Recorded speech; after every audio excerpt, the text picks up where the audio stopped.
Welcome back friends, this is current affairs funda. जैसा आप सबको पता है कि आईबीपीएस पीओ मेंस का एग्जाम आने वाला है और क्लर्क के रिस्पेक्ट में करंट अफेयर्स बहुत ज़्यादा इंपॉर्टेंट प्ले करता है। तब हम यहाँ पर आपको बताएंगे कि कौन कौन से इंपॉर्टेंट एमसीक्यूज हैं जिसकी यहाँ पर हम चर्चा करेंगे, और जो मैं एमसीक्यूज आपको यहाँ पर करा रहा हूँ उसकी मैं आपको बैकग्राउंड डिटेल भी दूंगा ताकि आप उन क्वेश्चंस को पढ़ें, समझ सकें और आपके एग्जाम्स में किसी भी तरह से क्वेश्चंस फॉर्म होकर आए। अगर आपने यहाँ पर पढ़ा है और उसके बारे में आप जानते हैं तब आप आसानी से उस क्वेश्चन को बना सकते हैं। फाइन, तो पहले क्वेश्चन की हम मूव करते हैं। सबसे पहले मैं आपको यही कहना चाहूंगा, अगर आप पहली बार ये वीडियो देख रहे हैं तो आप चैनल को सब्सक्राइब कर लें और दोस्तों वीडियो को लाइक करें, कमेंट करके बताएं आपको ये वीडियो कैसी लगी और वीडियो को शेयर करना ना भूलें। साथ में ही आप करंट अफेयर्स को नोट करते रहा करें। जब आपके पास करंट अफेयर्स ज़्यादा हो जाती है तभी प्रॉब्लम्स आती है, तो मैं आपको कहूँगा कि आप वीकली करंट अफेयर्स को अपनी कॉपी में नोट डाउन करते रहें। ओके, पहले क्वेश्चन में कहा गया है कि Indian origin African wins 2016 Google science fair prize. देखिए, भारतीय मूल की अफ्रीका की रहने वाली एक स्टूडेंट है जिसको ये अवार्ड दिया गया है गूगल साइंस फेयर प्राइज। तो आपको उनका नाम बताना है। ये बेसिकली कियारगिन निर्गिन नाम है इनका। ये दोस्तों 16 ईयर्स ओल्ड हैं और 11th स्टैंडर्ड्स में ये पढ़ती हैं। इन्होंने अपनी एक जो भी थ्योरी दी है उसका जो टाइटल था वो था नो मोर थर्स्टी कॉप्स। ये केमिस्ट्री में इनकी बहुत ज़्यादा रुचि है। फाइन, तो इन्होंने अपनी एक थ्योरी दी थी और जिसका इन्होंने टाइटल रखा था कि नो मोर थर्स्टी क्रॉप्स। इस वजह से ही इनको सेलेक्ट हुई और इनको गूगल साइंस फेयर प्राइज में इनको फर्स्ट प्राइज दिया गया। ओके, नेक्स्ट क्वेश्चन की अब हम बात करते हैं। इसमें कहा गया है कि प्राजना चौथा हैज बीन अपॉइंटेड एज आ, देखिए, चैवलियर डी ऑर्डे नेशनल डू मेरिटे। इसका मतलब होता है night in the national order of merit. ये अवार्ड बेसिकली एक उपाधि काइंड ऑफ होती है जो फ्रेंच गवर्नमेंट देती है। तो आपको बताना है कि जो प्राजना को ये उपाधि दी गई है इनको, तो ये बेसिकली किस फील्ड को कोरिलेट करती हैं। ये दोस्तों एक एलिफेंट रिसर्चर हैं। ओके, ये हाथियों के ऊपर शोध करती हैं और इनका एक ये खुद का इनका एक फाउंडेशन भी है जिसका नाम है आना मैंने फाउंडेशन।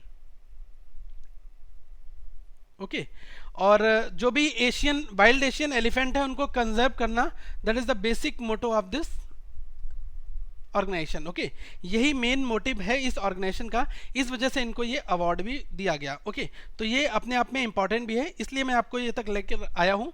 नेक्स्ट क्वेश्चन की अगर हम बात करें, इसमें कहा गया है which state has become India's first state to implement direct benefit transfer DBT in kerosene. अभी कौन सा हाल ही में एक ऐसा राज्य बना है जिसने इम्प्लीमेंटेशन कर दिया है डायरेक्ट बेनिफिट ट्रांसफर का।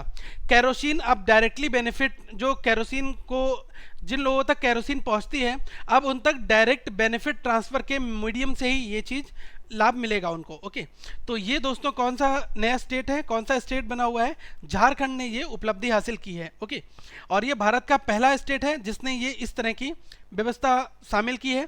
और साथ में मैं बताना चाहूँगा कि अब क्या होगा, जो भी अमाउंट है वो क्या होगा, डायरेक्टली इनके बैंक अकाउंट में ट्रांसफ़र कर दिया जाएगा। यही तो मतलब हुआ डायरेक्ट बेनिफिट ट्रांसफ़र का।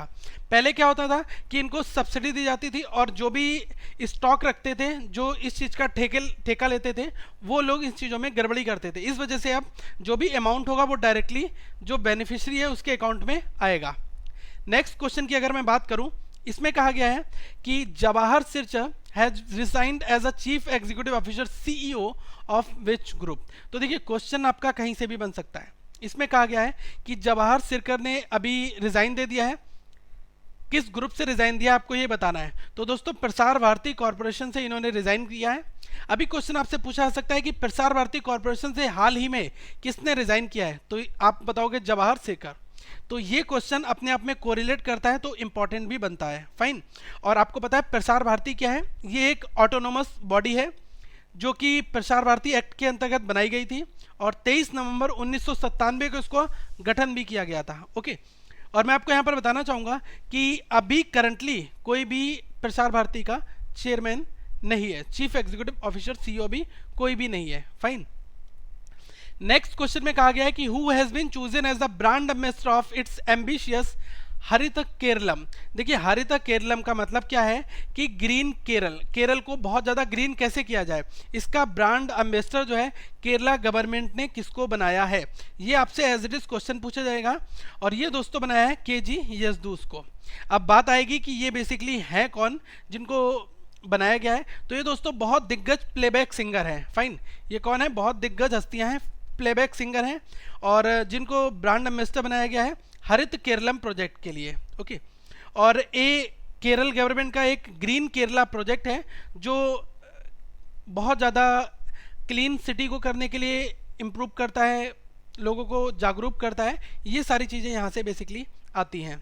फाइन, नेक्स्ट क्वेश्चन की अब हम मूव करते हैं। इसमें कहा गया है the election commission has launched a mobile application ERMS electoral rolls management system. देखिए, अभी इलेक्शन कमीशन ऑफ इंडिया ने ERMS, जिसका मतलब है इलेक्ट्रोल रोल्स मैनेजमेंट सिस्टम, ये क्यों लॉन्च किया है?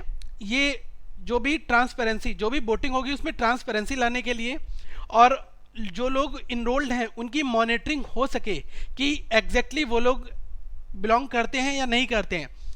तो ये तो बात हुई इस मोबाइल एप्लीकेशन की। तो मेरा क्वेश्चन आपसे ये है कि अभी currently chief election commission of India कौन है? तो ये दोस्तों है नसीम जैदी। अब बात आएगी कि अभी हाल ही में कहाँ पर इलेक्शंस होने वाले हैं। तो मैं आपको बता दूं, उत्तर प्रदेश में 2017 में इलेक्शंस होने वाले हैं। ओके, तो यहाँ पर क्वेश्चन आपसे ये बन सकता है कि उत्तर प्रदेश में कितनी सीट है, ये भी हमसे पूछा सकता है। फाइन, तो ये सब चीज़ें हमें पढ़नी पड़ेंगी और हमसे ये पूछी जा सकती हैं। तो यूपी में 404 विधानसभा की सीटें हैं, जिसको हम बोलते हैं member of legislative assembly, MLA। Okay, तो जो विधायकों की सीटें कितनी हैं? 404 टोटल सीट है वहाँ पर। फाइन, नेक्स्ट क्वेश्चन की ओर हम मूव करते हैं। इसमें कहा गया है किरस्टी केलजुआद, ये एक यूरोपियन यूनियन अकाउंटेंट हैं, फर्स्ट फीमेल प्रेसिडेंट भी हैं। तो आपको बताना है कहाँ के? Argentina, Spain, Estonia, Mongolia. तो ये दोस्तों इस्टोनिया के प्रेसिडेंट, फर्स्ट फीमेल प्रेसिडेंट है, इसलिए क्वेश्चन बहुत ज़्यादा इंपॉर्टेंट बन जाता है। और इन्होंने बेसिकली अब ये रिप्लेस किसको करने वाले हैं? रिप्लेस का भी नाम आप नोट कर लें, टॉमस हेनरिक, इनको ये बेसिकली रिप्लेस करेंगे। फाइन, नेक्स्ट क्वेश्चन की अब हम मूव करते हैं। इसमें कहा गया है which bank has become the first domestic bank of India to open a branch in the capital city of Yangon, Myanmar. देखो, यंगून म्यांमार में कौन सी भारत की बैंक है जो डोमेस्टिक बैंक ऑफ इंडिया है और उसकी ब्रांच ओपन होने जा रही है? तो देखो, ये दोस्तों स्टेट बैंक ऑफ इंडिया का एक ब्रांच वहाँ पर ओपन होने जा रहा है। फाइन, अब मैं यहाँ पर बताऊँगा कि जो SBI की यंगून ब्रांच के चीफ एग्जीक्यूटिव ऑफिसर होंगे वो कौन होंगे, ये भी इंपॉर्टेंट है। तो ये होंगे दोस्तों घनश्याम श्रीवास्तव। घनश्याम श्रीवास्तव, GS से आप इनको याद रख सकते हैं। घनश्याम श्रीवास्तव ये चीफ एग्जीक्यूटिव ऑफिसर होंगे SBI यंगून ब्रांच के। नेक्स्ट क्वेश्चन की बात की जाए, इसमें कहा गया है कि प्रोफेसर नैनजोत लहरी, ये हिस्ट्री से बेसिकली बिलोंग करते हैं, at the Ashoka University has been awarded the 2016 John F. Richards Prize for her book।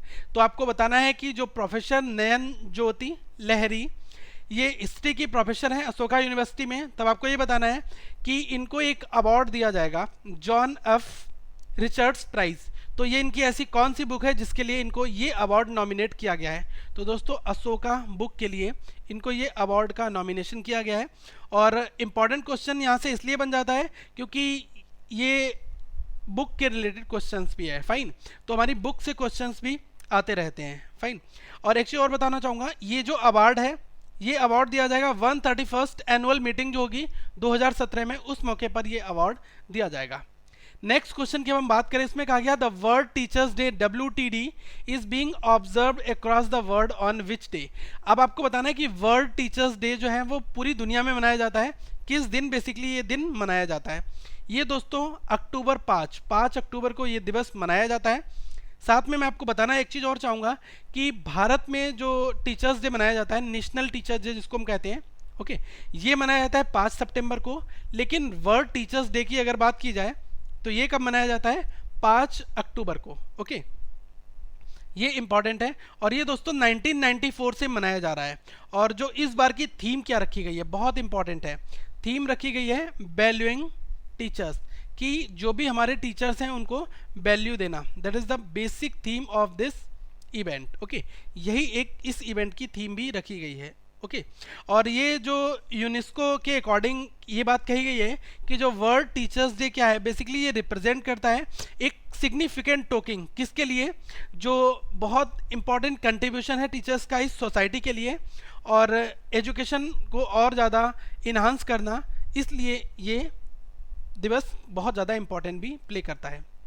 Next question की अगर हम बात करें, इसमें कहा गया है यूसुफ अराकल, ये 71 वर्ष के हैं जिनकी अभी डेथ हो गई, passed away due to the heart attack in Bengaluru. तो आपको बताना है ये किस फील्ड से बिलोंग करते हैं। तो ये अपने आप में बहुत अच्छा क्वेश्चन है। ये दोस्तों पेंटर हैं। अब मैं इनको कहना चाहूँगा कि ये मलयाली पेंटर हैं बेसिकली, ओके। और इनको काफ़ी अवार्ड्स भी दिए गए थे। तो ये क्वेश्चन अपने आप में बहुत इंपॉर्टेंट प्ले भी करता है दोस्तों रोल, फाइन। और एक चीज़ और बताना चाहूँगा, एक इन्होंने बुक थी इनकी फेसेस ऑफ क्रिएटिविटी। तो जब ये पेंटिंग से रिलेट करते हैं तो फेसेस ऑफ क्रिएटिविटी को इन्होंने रिलीज़ किया था, और जिसमें बहुत सारी आर्टिस्ट हैं उनकी पोर्ट्रेट्स, ओके, उसका कलेक्शन दिखाया गया है, फाइन।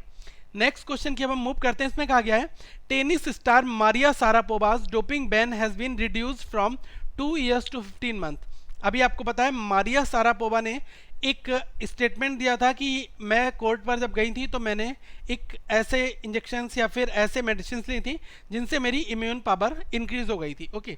तो इस पर इनको जो डोपिंग एजेंसीज हैं उन्होंने इन पर बैन लगाया, और 2 साल का पहले बैन लगाया गया था, फिर ये रिड्यूस करके 15 महीने का कर दिया गया। तो क्वेश्चन यहाँ से बनता है कि मारिया सारापोवा जो है ये किस देश की खिलाड़ी हैं। तो ये दोस्तों रसिया की खिलाड़ी हैं, फाइन। ये क्वेश्चंस अपने आप में काफ़ी इंपॉर्टेंट भी है, ओके। नेक्स्ट क्वेश्चन की अब हम मूव करते हैं। इसमें कहा गया है the first edition of BRICS under 17 football tournament begins in which country. अब आपको ये बताना है कि ब्रिक्स का जो अंडर 17 फुटबॉल टूर्नामेंट है ये किस देश में स्टार्ट हुआ, चाइना, ब्राज़ील, रसिया या इंडिया। दोस्तों ये इंडिया में हुआ, और इंडिया में कहाँ पर, जहाँ पर ब्रिक्स की समिट चल रही है गोवा में, वहाँ पर, ओके। और जो गेम हुआ है वो भी अपने आप में इम्पॉर्टेंट है कि जो इनॉग्रल गेम है वो किसके बीच में हुआ है, ये दोस्तों ब्राज़ील और चाइना के बीच में, ब्राज़ील वर्सेस चाइना के बीच में ये जो स्टार्टिंग इनॉग्रेशन गेम जो होता है वो हुआ, फाइन। नेक्स्ट क्वेश्चन की अगर मैं बात करूं, इसमें कहा गया है कि Parvez Ahmed appointed as a chairman and CEO for which bank for a period of 3 years। Parvez Ahmed को अभी एक बैंक का सीईओ बनाया गया है, चेयरमैन एंड सीईओ। तो ये 3 वर्ष के लिए बेसिकली बनाया गया है। क्वेश्चन ये बनता है किस बैंक के लिए बनाया गया है। तो ये दोस्तों जम्मू एंड कश्मीर बैंक के लिए बनाया गया है, फाइन। अभी मैं आपको बताऊं कुछ इंपॉर्टेंट चीज़ें भी यहाँ पर कि जम्मू एंड कश्मीर बैंक कब बनाई गई थी, ये भी इंपॉर्टेंट है। तो दोस्तों ये 1 अक्टूबर 1938 को बेसिकली बनाई गई थी जम्मू एंड कश्मीर बैंक। और इसका हेडक्वार्टर कहाँ पर है, ये भी क्वेश्चन आपसे बन सकता है। तो श्रीनगर में, श्रीनगर। आपके लिए ऑप्शंस ऐसे दिए होंगे, जम्मू, श्रीनगर, बारामूला, ठीक है। तो आपको उसमें से करेक्ट ऑप्शन चूज करना होता है। ये क्या होगा हमारा, श्रीनगर में इसका हेडक्वार्टर है। नेक्स्ट क्वेश्चन में दोस्तों कहा गया है, बहुत इंपॉर्टेंट क्वेश्चन बनता है यहाँ से। इसमें कहा गया है कि former NASSCOM chairman BBR Mohan Reddy appointed as an honorary council of which nation. देखिए काउंसिल का मतलब क्या होता है, काउंसिल का मतलब होता है दोस्तों वाणिज्य दूत। ये एक वर्ड है जिसको हम कहते हैं वाणिज्य दूत, फाइन। तो किस देश ने अपना वाणिज्य दूत इनको बनाया है, और ये पहले नेस्कॉम के चेयरमैन भी रह चुके हैं, फाइन। तो मैं आपको यहाँ पर बताना चाहूँगा कि ये दोस्तों जर्मनी ने बनाया है। अब क्वेश्चन ये बनता है कि ये जर्मनी ने इनको वाणिज्य दूत बनाया है, तो कहाँ का बनाया है। अब ये भारत में 2 राज्यों को ये कवर करेंगे। पहला आपका रहेगा तेलंगाना, ओके, तेलंगाना और हैदराबाद, ठीक है। ये भारत के राज्य में तेलंगाना और हैदराबाद में जो भी जर्मन सिटीजन्स रहते हैं वहाँ पर इनको ये ऑपरेट करेंगे, फाइन। नेक्स्ट क्वेश्चन की अब मूव करते हैं। इसमें कहा गया है who has release the book titled Modi's Midas touch in foreign policy. अब आपको ये बताना है कि अभी एक बुक है जिसका टाइटल क्या है, Modi's Midas touch in foreign policy. तो ये बुक किसने रिलीज़ की है, ये अपने आप में इंपॉर्टेंट क्वेश्चन यहाँ से बनेगा। ये दोस्तों बुक रिलीज़ की है M वेंकैया नायडू ने। ये मिनिस्टर ऑफ अर्बन डेवलपमेंट को हैंडल करते हैं, और minister for information and broadcasting उसको भी हैंडल करते हैं। अब क्वेश्चन बन सकता है कि इस बुक के ऑथर कौन है। तो ऑथर भी इंपॉर्टेंट है। इस बुक के दोस्तों ऑथर हैं Surendra Kumar, Surendra Kumar is the author of this book. Fine. Next question की अब हम मूव करते हैं। इसमें कहा गया है कि एमिनेंट पर्सनालिटी हैशमैन कन्हैयालाल, ओके, ये 75 ईयर ओल्ड है और इनकी अभी रिसेंटली डेथ हुई है एट इज लंगोल तरंग रेजिडेंस इम्फाल मणिपुर में। तब आपको ये बताना है कि ये किस फील्ड से रिलेट करते हैं। तो क्वेश्चन आपसे कहीं से भी कुछ भी पूछा सकता है। फाइन, इसलिए मैं कंप्लीट क्वेश्चन को यहाँ पर नोट डाउन भी करता हूँ और कभी कभी क्वेश्चन में से भी हमसे डेटा निकालने को पूछा सकता है। ये दोस्तों थिएटर डायरेक्टर हैं, बेसिकली इस फील्ड से रिलेट करते हैं और इन्होंने 40 वर्ष से ज़्यादा इस इंडस्ट्री में गुजारे, ओके, और बहुत एमिनेंट, बहुत दिग्गज हस्तियां हैं। इनको बेसिकली पद्मश्री 2004 में दिया गया और उसके बाद इनको पद्म भूषण भी दिया गया, पद्म भूषण अवार्ड भी दिया गया और ये इनको 2016 में दिया गया यूनियन गवर्नमेंट के द्वारा, ओके। तो इस बिहाफ पर ये क्वेश्चंस काफ़ी इंपॉर्टेंट बन सकता है। नेक्स्ट क्वेश्चन में कहा गया है कि union government agricultural minister has integrated 250 mandis in 10 states linked with enum in first phase who is running this ministry. अब देखिए क्वेश्चन यहाँ पर यह आ सकता है कि अभी हमारे यहाँ की जो यूनियन गवर्नमेंट के एग्रीकल्चर मिनिस्टर हैं, इन्होंने कितनी मंडी को अभी ईनम के अंतर्गत ऑनलाइन किया। तो दोस्तों 250, कितने राज्यों के अंदर? 10 राज्यों से, ओके। अब बेसिकली ये ईनम है क्या? सबसे पहले तो आपको समझना पड़ेगा कि ईनम का मतलब क्या होता है, उसके बाद मैं आपको बताऊंगा। ये बेसिकली है इलेक्ट्रॉनिक नेशनल एग्रीकल्चरल मार्केट। तो आप नोट डाउन कर सकते हैं ईनम, इलेक्ट्रॉनिक नेशनल एग्रीकल्चरल मार्केट। और ये मिनिस्ट्री किसके अंडर में आती है? Union government agricultural ministry. ये आती है दोस्तों राधा मोहन सिंह जी के अंडर में। फाइन। अब क्वेश्चन बनता है कहाँ से है कि पहले फेज में ईनम के अंतर्गत इतनी मंडीज, जो भी मंडी होती है, उनको ऑनलाइन कर दिया गया। अब मैं आपसे एक चीज़ ये पूछना चाहूँगा कि ईनम का यूज़ क्या है। तो देखो, ईनम एक ऐसा प्लान है, एक ऐसी व्यवस्था है जिसमें जो इलेक्ट्रॉनिक पोर्टल भी मैं इसको कह सकता हूँ, जिसमें सेल और परचेज जो होती है एग्रीकल्चरल की, और जिससे फार्मर्स जो हैं उनको एक अच्छे प्राइस मिल सके, इस वजह से ही ईनम बनाया गया है। फाइन। और जिसको हम कहते हैं नहीं, राष्ट्रीय कृषि बाजार, ओके। तो आप यहाँ से इसको नोट डाउन कर सकते हैं, ओके। और अभी मैं आपको एक आंकड़ा बताना चाहूँगा, 1,60,000, ओके, 1,60,000 जो फार्मर्स हैं ये इस सुविधा का लाभ उठा रहे हैं और यहाँ पर रजिस्टर्ड भी हैं। फाइन। अभी तक टोटल कितनी मंडीज को ऑनलाइन किया गया है, ये भी अपने आप में इंपॉर्टेंट है। तो 14, अभी इनको प्रपोजल गवर्नमेंट ऑफ इंडिया को मिल चुका है कि 14 स्टेट से 400 मंडीज को इस पोर्टल के अंतर्गत लाना। फाइन। नेक्स्ट क्वेश्चन की अगर मैं बात करूं, इसमें कहा गया है आसाम के चीफ मिनिस्टर सर्बानंद सोनोवाल, इन्होंने इनॉग्रेशन किया है first model skill development centre. अब आपको बताना है कहां पर इन्होंने किया है ये, ओके। तो ये दोस्तों इन्होंने किया है गुवाहाटी में, और ये आसाम के चीफ मिनिस्टर हैं। फाइन। ये डायरेक्टली आपसे क्वेश्चन पूछा सकता है। और एक गवर्नमेंट की स्कीम है जिसका नाम है प्रधानमंत्री कौशल योजना, ओके, उसके अंतर्गत ही इस तरीके के development, first model development centre को प्रोत्साहित किया जाता है। फाइन। नेक्स्ट क्वेश्चन की अगर मैं बात करूं, इसमें कहा गया है who has been conferred the prestigious 2016 sustainable development leadership award. देखिए क्वेश्चन यहाँ पर ये बन रहा है कि अभी किसको 2016 का सस्टेनेबल डेवलपमेंट लीडरशिप अवार्ड जो प्रेसिडेंट प्रणब मुखर्जी जी ने विज्ञान भवन में दिया है, तो आपको उनका नाम बताना है। फाइन। तो ये दोस्तों दिया गया है पबान चामलिंग को, ओके। अब यहाँ से क्वेश्चन बन सकता है कि पबान चामलिंग है कौन? ये दोस्तों सिक्किम के चीफ मिनिस्टर हैं, सिक्किम के सीएम हैं। और इनको ये अवार्ड क्यों दिया गया? क्योंकि आपको पता है सिक्किम जो है वो पहला भारत का राज्य है। Sikkim is the first and only organic state in the country. पहला ऑर्गेनिक स्टेट का दर्जा इसको दिया गया है। फाइन। क्योंकि वहाँ पर ग्रीन प्लांट्स, ग्रीनरी बहुत ज़्यादा मात्रा में उगाई जाती है। नेक्स्ट क्वेश्चन में कहा गया है where will be the venue of 4th Asian hockey champions trophy. देखिए आपको बताना है कि जो 4th Asian hockey championship trophy है ये कहाँ पर होने वाली है। फाइन। तो ये दोस्तों होने वाली है, जैसा मैं आपको बताना चाहूँगा, मलेशिया में। और मलेशिया में कहाँ पर? मलेशिया में एक जगह है क्वांटन, वहाँ पर ये ट्रॉफी होने वाली है। अब क्वेश्चन ये बनता है कि इस ट्रॉफी में भारत की ओर से हॉकी टीम के कैप्टेंसी कौन करने वाले हैं? तो ये करेंगे PR, इनका नाम नोट डाउन कर लो, PR श्रीजेश। और यहाँ पर एक चीज़ आपको बताना चाहूँगा, ये है कौन? ये बेसिकली गोलकीपर हैं भारतीय हॉकी टीम के। नेक्स्ट क्वेश्चन में कहा गया है कि Indian shooter Jitu Rai 29 years old है, has clinched the silver medal at the 50 metre pistol event of the ISSF world cup that was held in which nation? आपको बताना है कि जीतू राय भारत के जो हैं और ये किस स्पोर्ट से बिलोंग करते हैं? पिस्टल से, ठीक है। तो इन्होंने ISSF में एक 50 मीटर इवेंट्स में इनको सिल्वर मेडल मिला है। अब आपको ये बताना है कि जो ये बेसिकली ISSF का वर्ल्ड कप है ये कहाँ पर हो रहा है? फाइन, तो ये दोस्तों हो रहा है इटली में। अब मैं यहाँ से कुछ आपको बताना चाहूँगा, ISSF है क्या?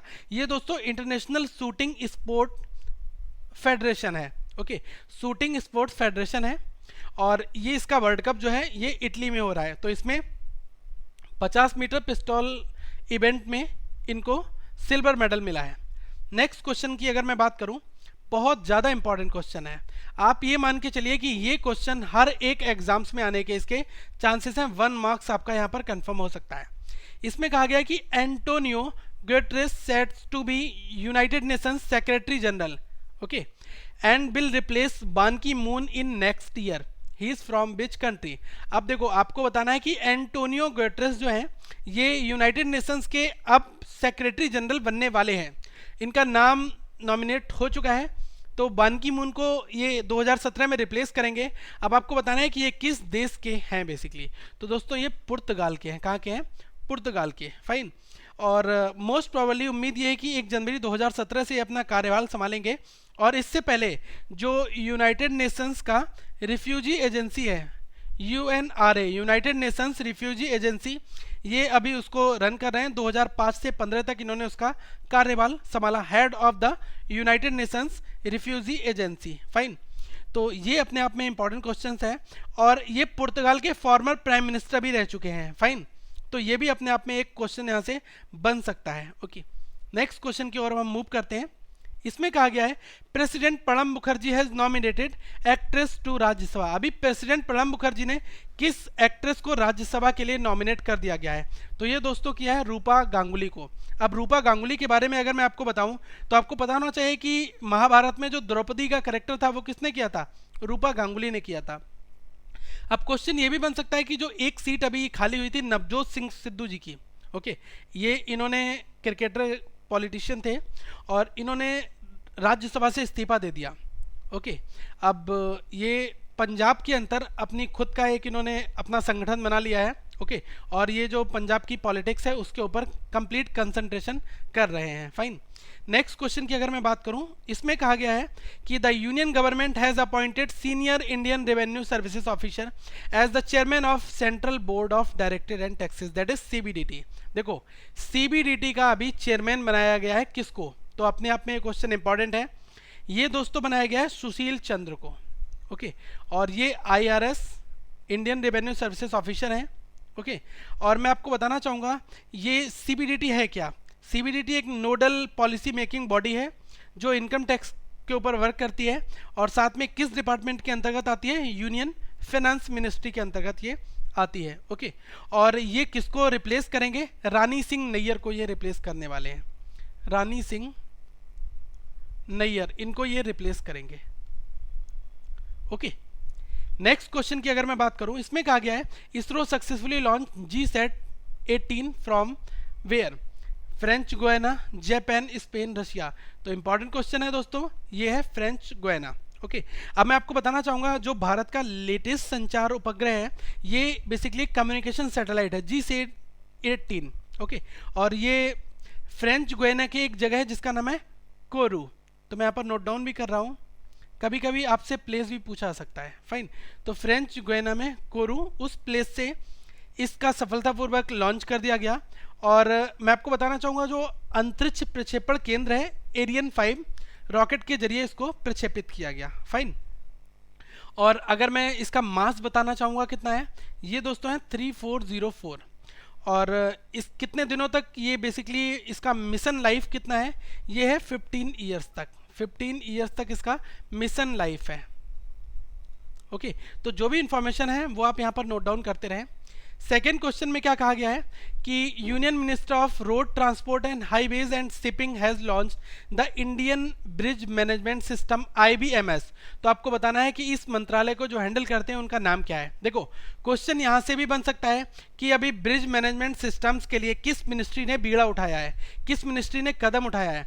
तो मैं बता सकता हूँ union minister of road transport and highways. और फिर क्वेश्चन बन सकता है ये मंत्रालय संभालते कौन है, तो ये संभालते हैं नितिन गडकरी जी। ओके, अब यहां से एक चीज और बन सकती है दोस्तों कि इसका बेसिकली एम क्या है इस इवेंट का। ओके, इस इवेंट का मेन एम ये है कि जो भी ब्रिजेस की सेफ्टी है थ्रू आउट द कंट्री, इसके ऊपर काम किया जाए और इसको इंश्योर किया जाए। फाइन। नेक्स्ट क्वेश्चन में बात की गई है कि union ministry for the human resource development Prakash Javadekar ji, इन्होंने इनोग्रेशन किया है Shatabdi Krishi Bhawan and a green building in which central institution, central university. अभी भारत के जो union ministry of human resource है, मानव संसाधन विकास मंत्रालय, जो है प्रकाश जावड़ेकर जी इस मंत्रालय को हैंडल करते हैं। इन्होंने शताब्दी कृषि भवन ग्रीन बिल्डिंग लॉन्च किया है। ये कहाँ पर इन्होंने प्रोग्राम इनिशिएटिव लॉन्च किया है, किस सेंट्रल यूनिवर्सिटी के अंदर? तो ये दोस्तों बनारस हिंदू यूनिवर्सिटी के अंदर ये इन्होंने लॉन्च किया है। फाइन। और ये डेडिकेटेड किसके लिए है? पंडित मदन मोहन मालवीय जी के लिए, क्योंकि उनका एक विजन था ग्रीन कैंपस, उसके लिए और भी ज़्यादा ये प्रोत्साहन देता है। फाइन, ये बढ़ावा देता है। ओके, तो हमारा राइट आंसर क्या होगा? बनारस हिंदू यूनिवर्सिटी। नेक्स्ट हम आपसे अगली वीडियो में मिलेंगे दोस्तों। तो आप इस वीडियो को लाइक करें, कमेंट करके बताएं आपको ये क्वेश्चंस कैसे लगे, साथ में इस वीडियो को शेयर जरूर करें। So thank for watching this video, have a nice day.